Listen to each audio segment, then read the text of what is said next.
আসসালামু আলাইকুম। আজকে আমি বিলের বড় পুঁটি দিয়ে বেগুন দিয়ে ঝোল করব। এই যে দেখুন বড় বড় পুঁটি মাছ।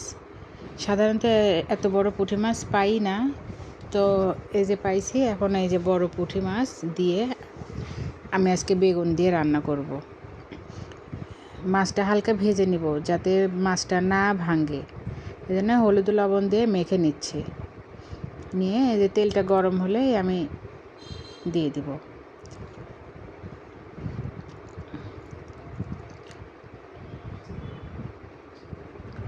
এই যে মাছটা একে একে দিয়ে দিচ্ছি। মাছটা হালকা ভেজে নেব যাতে না ভেঙে যায়।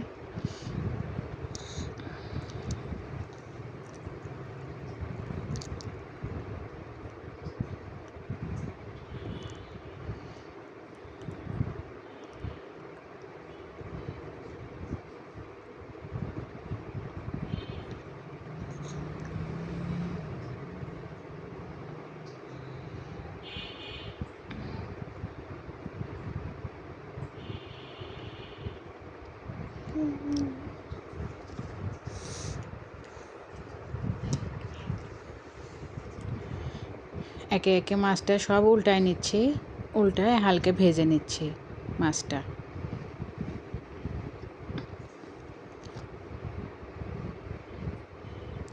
এত বড় বড় পুঁটি মাছ অনেক দিন পর।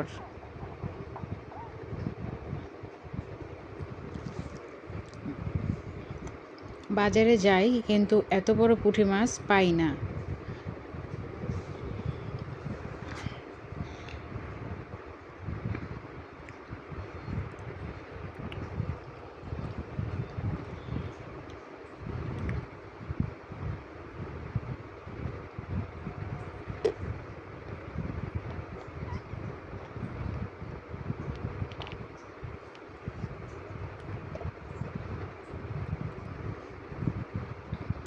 এই যে আমার মাছটা ভাজা কমপ্লিট।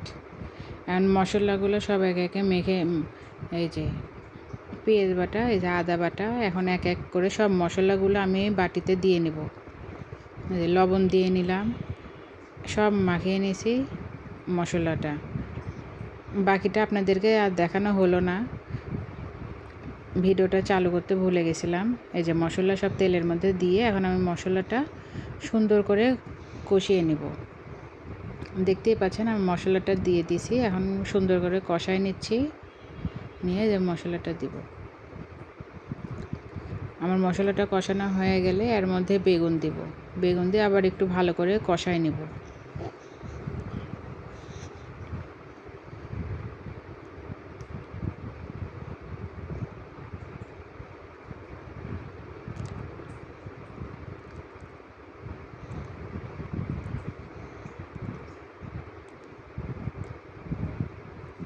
সামান্য একটু পানি দিলাম যাতে মশলাটার নিচে না লেগে যায়।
এই যে আমি এখন বেগুনগুলা দিয়ে দিচ্ছি, দিয়ে এখন আমি আবার বেগুনটা একটু কষায় নেব।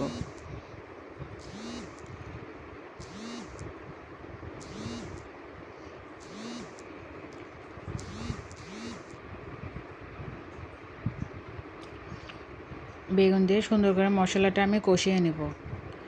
ভালো করে মশলাটা না কষালে মশলার আবার গন্ধও লাগে, এই জন্য আমি মশলাটা দিয়ে বেগুন দিয়ে একটু ভালো করে কষাই নেব আবার।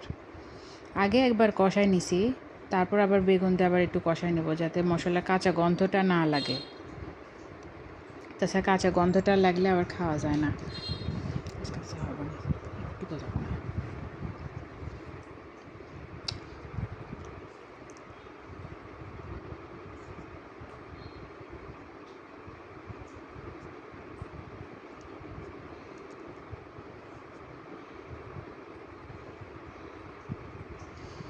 আজ বাহিরের আবহাওয়াটা দেখুন, মেঘ মেঘ আকাশ, আকাশে মেঘ, রোদ নাই। এই যে দেখুন, আমি বেগুনটা আবার একটু কষিয়ে নেব, আর কষানো হয়ে গেলে তারপর পানি দিব।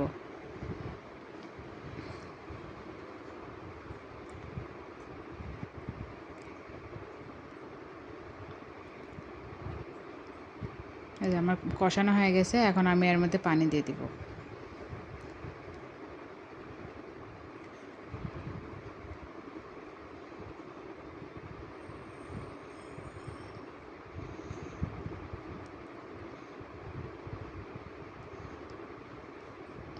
দেখুন বাইরের আবহাওয়াটা অনেক সুন্দর, আবহাওয়াটা এই জন্যই আবার দেখালাম, আবহাওয়াটা সুন্দর।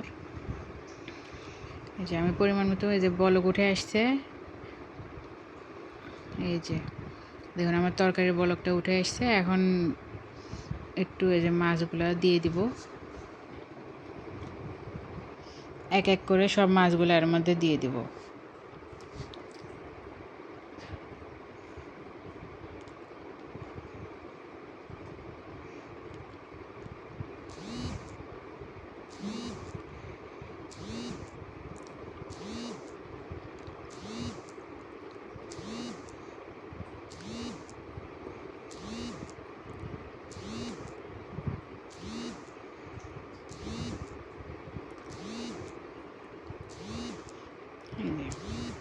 এখন আমি এই যে আবার একটু নেড়ে দিচ্ছি।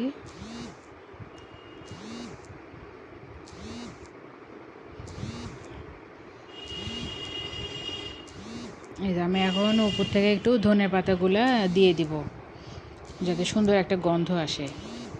আর আমার তরকারির মধ্যে ধনের পাতাটা খুব পছন্দ।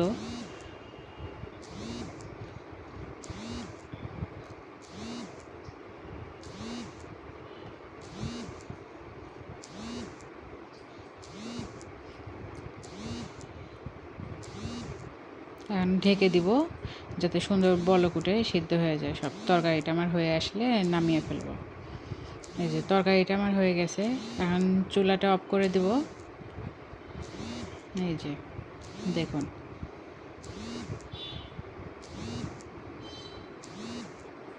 এই যে তরকারি হয়ে গেছে, এই যে দেখুন।